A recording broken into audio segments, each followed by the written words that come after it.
सर्दियों का मौसम चरम सीमा पर है। इस मौसम में हृदयघात के मामले ज्यादा देखने को मिलते हैं। मीडिया से बात करते हुए डॉक्टर कुशल के तिवारी ने बताया कि ये समस्या एकदम से नहीं होती, ये 2 से 3 साल का समय लेती है। उन्होंने बताया कि अगर किसी को ब्लड प्रेशर बढ़ता, पसीना आना, छाती में दर्द या बेचैनी, शरीर के ऊपरी हिस्से के अन्य भागों में दर्द या बेचैनी होना आदि हृदयघात के संकेत है। अगर किसी को इस तरह के लक्षण दिखाई दे तो तुरंत कार्डियोलॉजिस्ट से परामर्श लें। उन्होंने बताया कि हृदय संबंधी समस्या का एकमात्र इलाज सर्जरी नहीं है।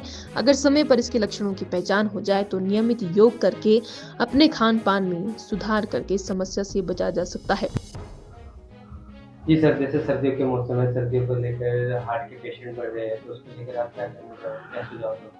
जी, पहले तो मैं आपको ये बता दूं कि हार्ट जो है अपने आप में एक बहुत बड़ा कॉम्प्लेक्स टीयर सेक्शन है। तो जो हार्ट जो होता है उसके अंदर बड़ी सारी प्रॉब्लम्स होती हैं, और वो जो प्रॉब्लम्स हैं मोस्टली जो हिमाचल में अभी देखा जा रहा है, हार्ट अटैक और कार्डियक अरेस्ट, ये 2 डिफरेंट कंडीशन है, इनके पेशेंट ज़्यादा देखे जा रहे हैं।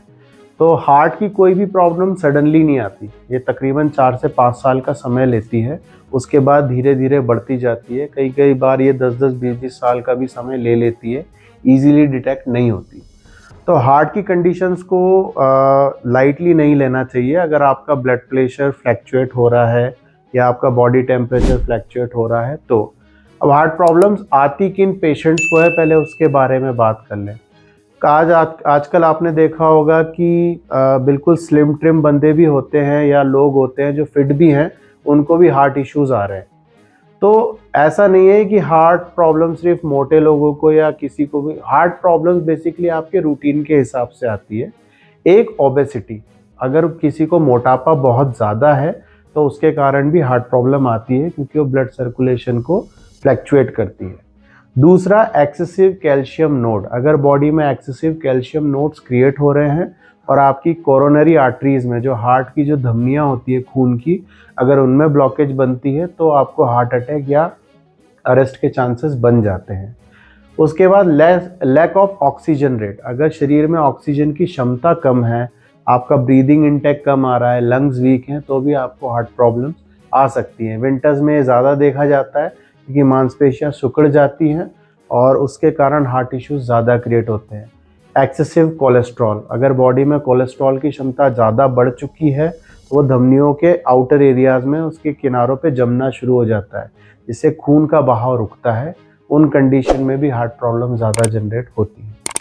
अब इससे बचाव ये होता है कि अगर आप नियमित रूप से अपना एक्सरसाइज कर रहे हैं, अपनी डाइट मेंटेन कर रहे हैं, मोस्ट इम्पॉर्टेंट है आपकी डाइट और व्यायाम। अगर आप अपना व्यायाम नियम से करते हैं, डाइट रेगुलरली फॉलो करते हैं और एक आइडियल लाइफस्टाइल का स्केड्यूल फॉलो करते हैं कि नहीं, आपको 8 घंटे की नींद पूरी चाहिए, आपके वर्किंग आवर्स होने चाहिए, इतने समय पे खाना है, इतने समय पे सोना है, तो जो रूटीन ऑफ लाइफ है अगर वो अच्छा होगा तो हार्ट कंडीशंस काफ़ी हद तक रिड्यूस हो जाती है।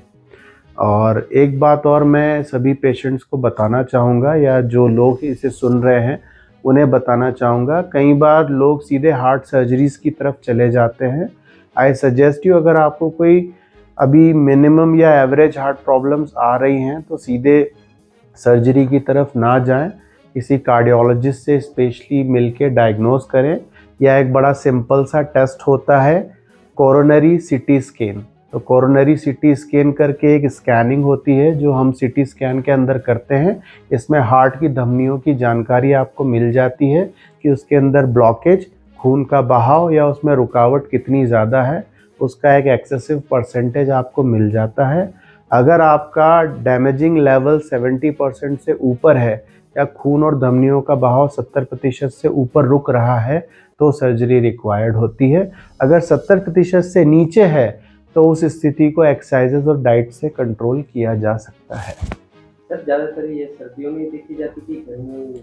इसका कोई निश्चित समय नहीं है और ना ही इसका मौसम पे कोई असर पड़ता है। ठंड में पहाड़ी इलाकों में ये ज़्यादा मिलता है क्योंकि प्रेशर बहुत ज़्यादा होता है और ऑक्सीजन रेट कम हो जाता है, और ठंड के कारण सिकुड़न ज़्यादा महसूस होती है लोगों को, जिस वजह से मसल फंक्शन कम होता है। तो अगर आप मांसपेशियों का मूवमेंट कम करोगे तो डेफिनेटली आएगा, लेकिन वातावरण से इसका कोई खास लेना देना नहीं होता।